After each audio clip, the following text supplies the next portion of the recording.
Hi అండి. ఈరోజు day 30లో మనము బులియన్ నాట్ స్టిచ్ ఎలా వేయాలో ఈ వీడియోలో నేర్చుకుందాము. చూడండి, నేను నార్మల్గా డ్రా చేసుకున్నాను కదా, సేమ్ అదే మెథడ్లో మీరు కూడా డ్రా చేసుకొని మిడిల్లో నుంచి థ్రెడ్ తీసేసుకొని కింద నుంచి 10 రౌండ్స్ అనేది వేసుకున్నాను అనమాట. ఈ 10 రౌండ్స్ వేసుకున్న తర్వాత నీడిల్ని స్లోగా పుల్ చేసేసుకొని ఆ థ్రెడ్లో నుంచి బయటికి తీసుకొచ్చేయాలి. సేమ్ అండి, చాలా సింపుల్. కొంచెం టైట్గా ఉంటుంది, మీరు చిన్నగా లాగితే కానీ ఈజీగా వచ్చేస్తుంది. చూడండి, ఇలా వచ్చింది కదా. ఇప్పుడు మనము ఏదైతే ఎండింగ్ ఉందో అక్కడ నాట్ చేసేసుకోవాలి కిందకి. సేమ్ ఇదే ప్రాసెస్ కూడా మొత్తం లైన్స్ అనేది ఇలాగే ఉంటుంది. ఇదే అండి, చాలా సింపుల్ అన్నమాట.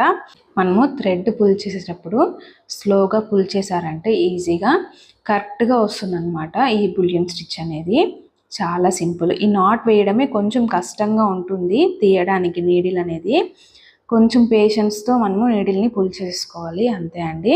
ఇలా వేసామంటే చాలా చూడ్డానికి కూడా చాలా బాగుంటుంది. చూడండి, నేను పైన మెన్షన్ చేశాను కదా, సేమ్ ఈ బులియన్ నాట్ యూజ్ చేసేసే ఫ్లవర్స్ అనేది డ్రా చేసేసుకున్నారు.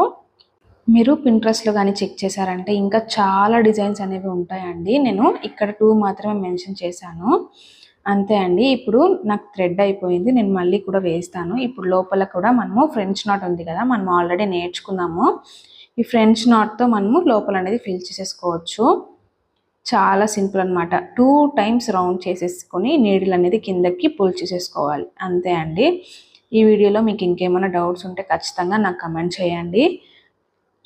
ఇంకెవరైనా సబ్స్క్రైబ్ చేసుకోవాలంటే ఖచ్చితంగా సబ్స్క్రైబ్ చేసుకోండి. Thank you for watching.